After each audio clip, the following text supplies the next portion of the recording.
সুপ্রভাত বন্ধুরা, আজ 24 সেপ্টেম্বর বুধবার। আজকের সকালের বিশেষ বিশেষ খবরগুলি হলো, বর্তমান সরকারের আমলে রেশন কার্ডের নতুন নাম তুলতে গিয়ে আদা জল খেতে হচ্ছে সাধারণ মানুষকে। কেউ পঞ্চায়েতে, কেউ ন্যায্য মূল্যের দোকানের কাছে আবেদন করেও নাম তুলতে পারছেন না। অনেক মহিলা বিয়ের সূত্রে স্বামীর বাড়িতে এসে 1-2 বাচ্চার মা হওয়ার পরও রেশন কার্ডে নাম নেই। তার মূল কারণ, যার নাম তুলবেন তারা কাজ করবেন, তাদের দক্ষিণা দিতে হয়।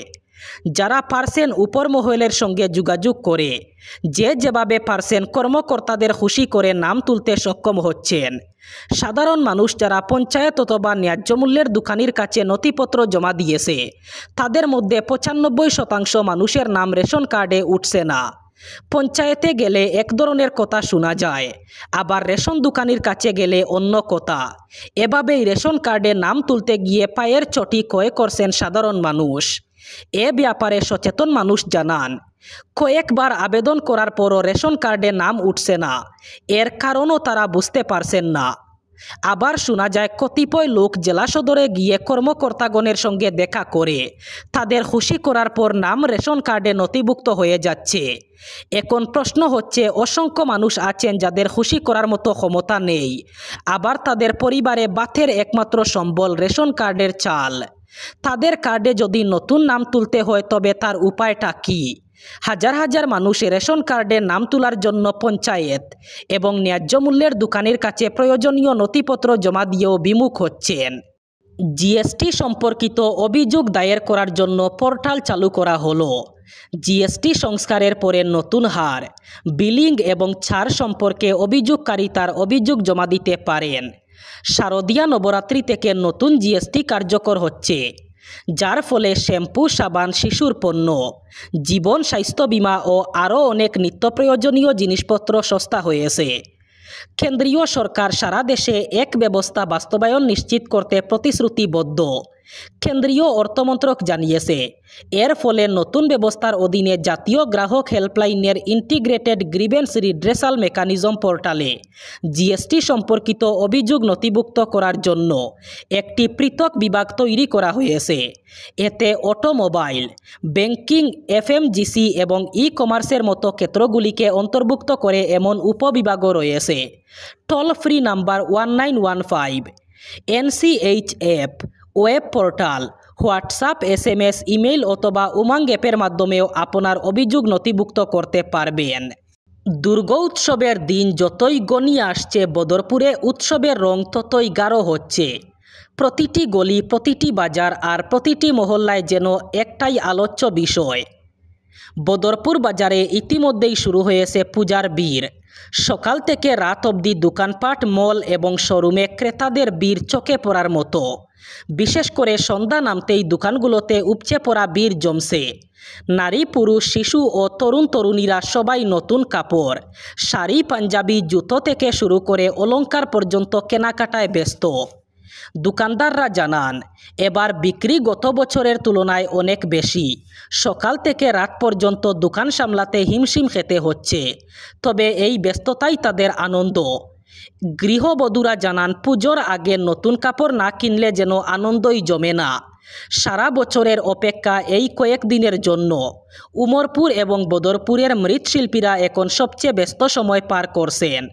প্রতিমা গড়ার শেষ পর্যায়ে চলছে রং তোলা এবং সাজসজ্জার কাজ।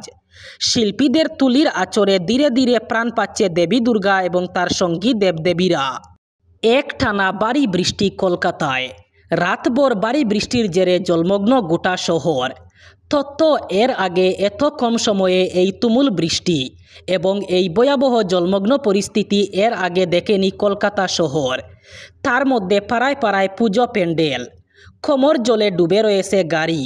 একাধিক জায়গায় একতলায় জল ঢুকেছে হু হু করে। বিভিন্ন এলাকায় বন্ধ বিদ্যুৎ পরিষেবা।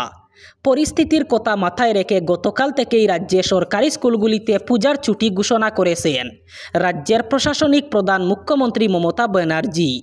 সূত্রের খবর তেমনটাই। জানা গেছে, বেসরকারি স্কুলগুলিকেও এই পরিস্থিতি বিচারে ছুটি এগিয়ে আনার পরামর্শ দিয়েছেন তিনি।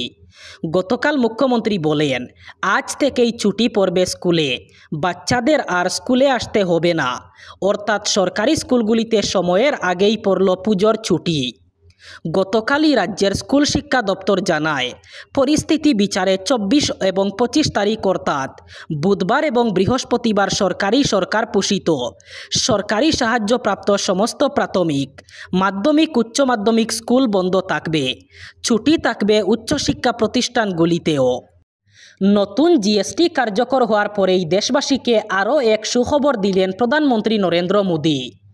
নতুন করে 25 লাখ মহিলা পাবেন বিনামূল্যে রান্নার গ্যাসের সিলিন্ডার। বিনামূল্যে এই সিলিন্ডার সম্পর্কে সোশ্যাল মিডিয়ায় পোস্ট করেছেন কেন্দ্রীয় পেট্রোলিয়াম মন্ত্রী হরদীপ সিং পুরী। পোস্টে তিনি জানান, এবার প্রধানমন্ত্রী উজ্জ্বলা পরিবারের সম্প্রসারণ হলো নারী শক্তির জন্য আবার বড় উপহার। নবরাত্রির শুভ সূচনার সঙ্গে সঙ্গে 25 লাখ নতুন গ্রাহক বিনামূল্যে পিএম উজ্জ্বলা সংযোগের সুবিধা পাবেন। পিএম উজ্জ্বলা যোজনায় মহিলাদের বিনামূল্যে সিলিন্ডার দিতে ভারত সরকারের প্রতিটি সংযোগের জন্য 2050 টাকা ব্যয় হবে, যাতে সুবিধাভোগীরা বিনামূল্যে এলপিজি সিলিন্ডার, গ্যাসের ওভেন, রেগুলেটর ইত্যাদি বিনামূল্যে পাবেন। টাকা দিয়েও বঞ্চিত গরিব পরিবার, সরকারি ঘর মিলেনি আজ পর্যন্ত। কাছাড় জেলার নিয়ারগ্রাম দ্বিতীয় খণ্ডের টুকর গ্রামে প্রধানমন্ত্রী আবাস যোজনার সরকারি ঘর নিয়ে তীব্র ক্ষোভ এবং অসন্তোষ দেখা দিয়েছে।